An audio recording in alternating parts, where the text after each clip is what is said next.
नमस्कार. श्री महिषासुरमर्दिनी स्तोत्र श्लोक 17.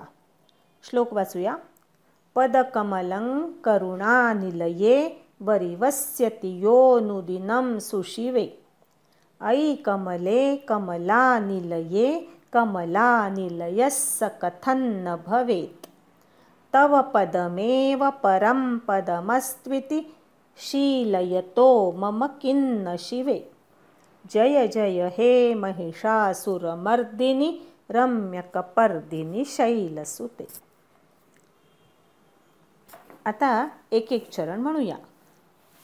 पदकमलं करुणानिलये म्हणा. पदकमलं करुणानिलये वरिवस्यति योनुदिनं सुशिवे. वरिवस्यति योनुदिनं सुशिवे. आता पूर्ण ओळ. पदकमलं करुणानिलये वरिवस्यति योनुदिनं सुशिवे म्हणा. पदकमलं करुणानिलये वरिवस्यति योनुदिनं सुशिवे. आता दुसरी ओळ. ऐ कमले कमलानिलये म्हणा. ऐ कमले कमलानिलये कमलानिलयस्य कथं न भवेत्. कमलानिलयस्य कथं न भवेत्. आता पूर्ण ओळ. ऐ कमले कमलानिलये कमलानिलयस्य कथं न भवेत् म्हणा. ऐ कमले कमलानिलये कमलानिलयस्य कथं न भवेत्. आता तिसरी ओळ. तव पदमेव परं पदमस्त्विति म्हणा.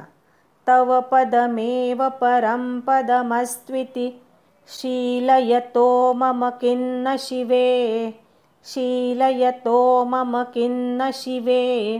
आता पूर्ण ओळ.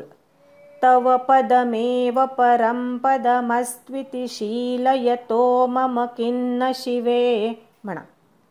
तव पदमेव परं पदमस्त्विति शीलयतो मम किन्न शिवे. जय जय हे महिषासुरमर्दिनि रम्यकपर्दिनि शैलसुते म्हणा.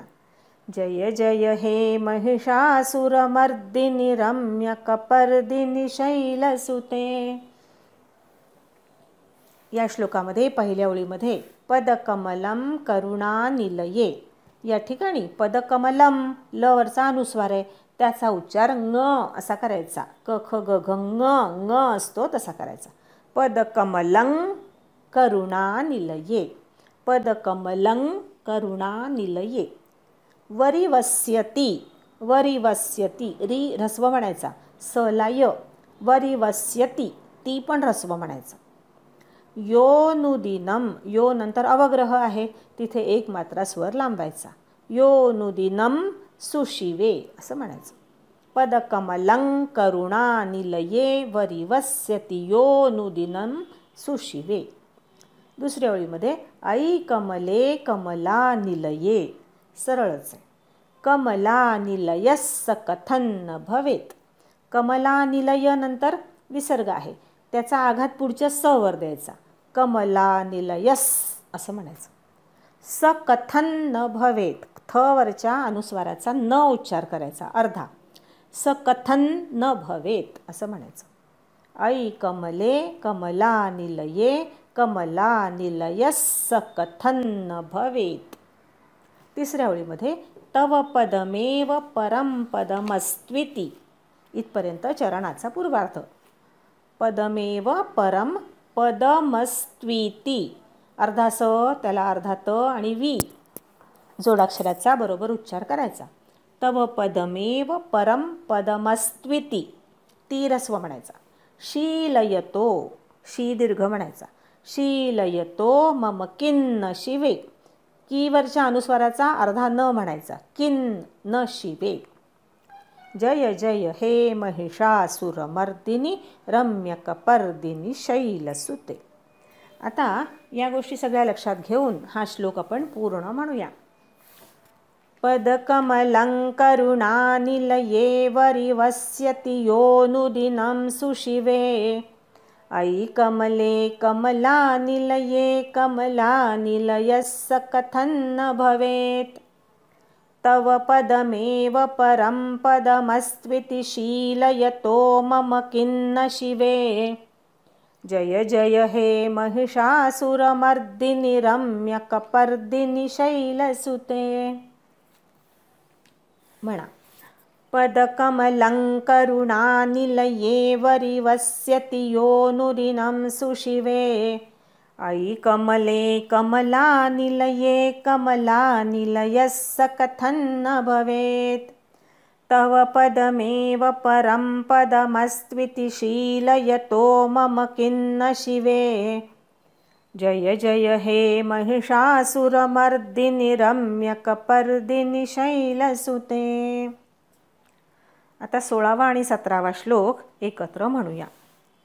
विजितसहस्रकरैकसहस्रकरैकसहस्रकरैकनुते कृतसुरतारकसंगरतारकसंगरतारकसूनुसुते सुरथ समाधि समान समाधि समान समाधि सुजातरते जय जय हे महिषासुरमर्दिनि रम्यकपर्दिनि शैलसुते पदकमलं करुणानिलये वरिवस्यति योनुरिनं सुशिवे अयि कमले कमलानिलये कमलानिलयस्य कथन्न भवेत् तव पदमेव परं पदमस्त्विति शीलयतो मम किन्न शिवे जय जय हे महिषासुरमर्दिनि रम्यकपर्दिनि शैलसुते।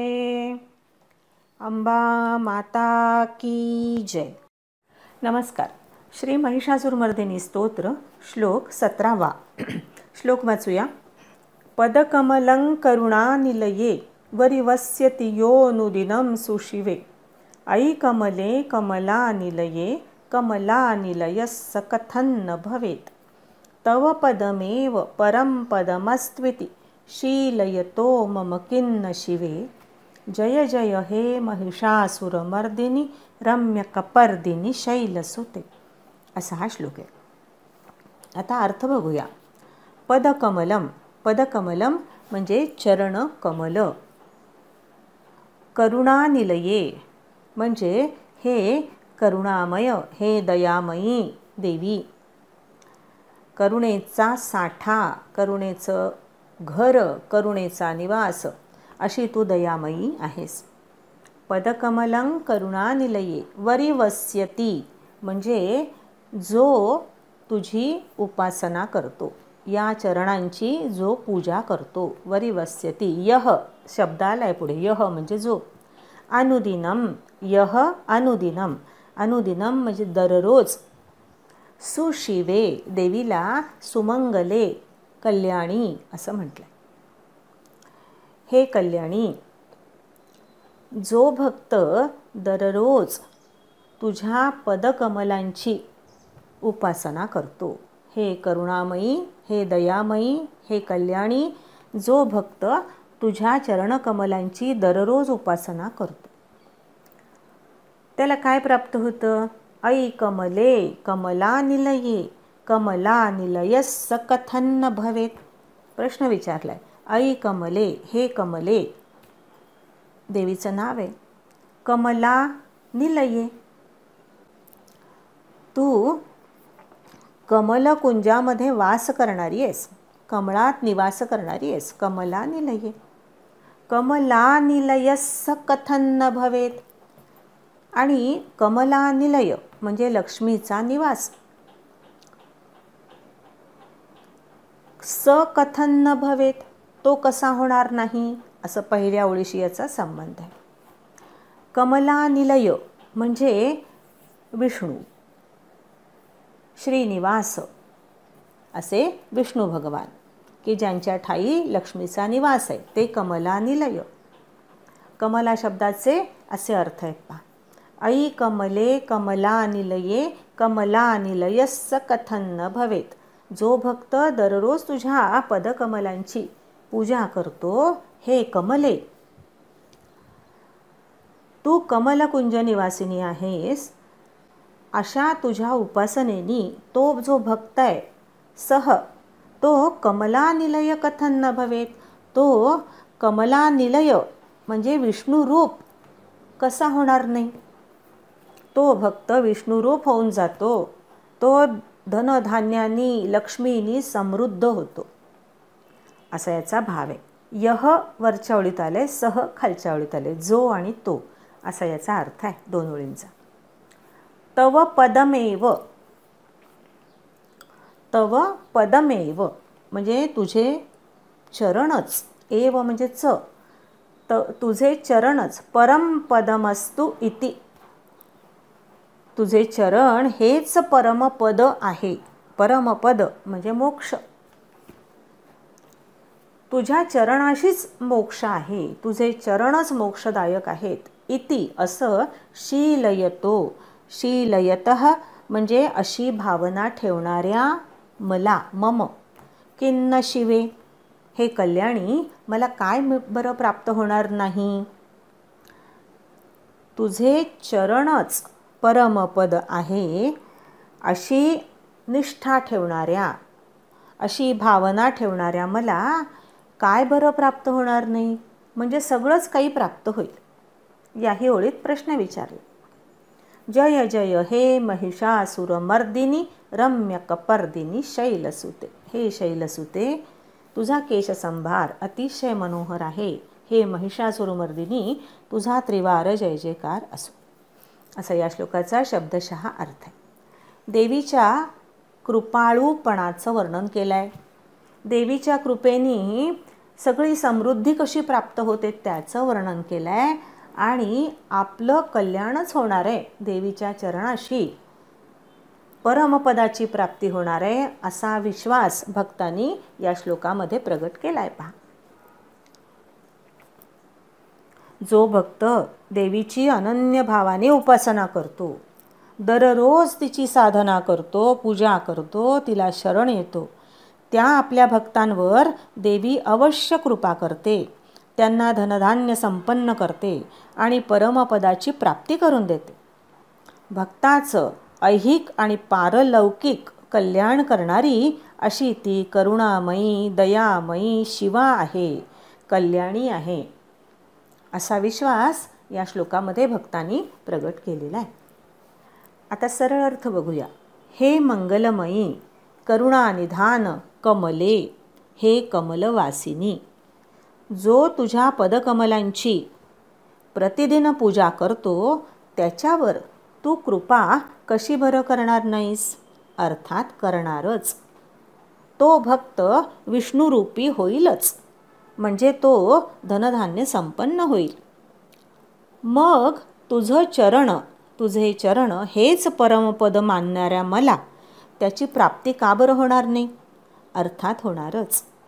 हे गिरिकन्यके देवी, तुझा केशसंभार अत्यंत रमणीय आहे. हे कपर्दिनी, हे महिषासुरमर्दिनी तुझा त्रिवार जय जयकार असो. अंबा माता की जय.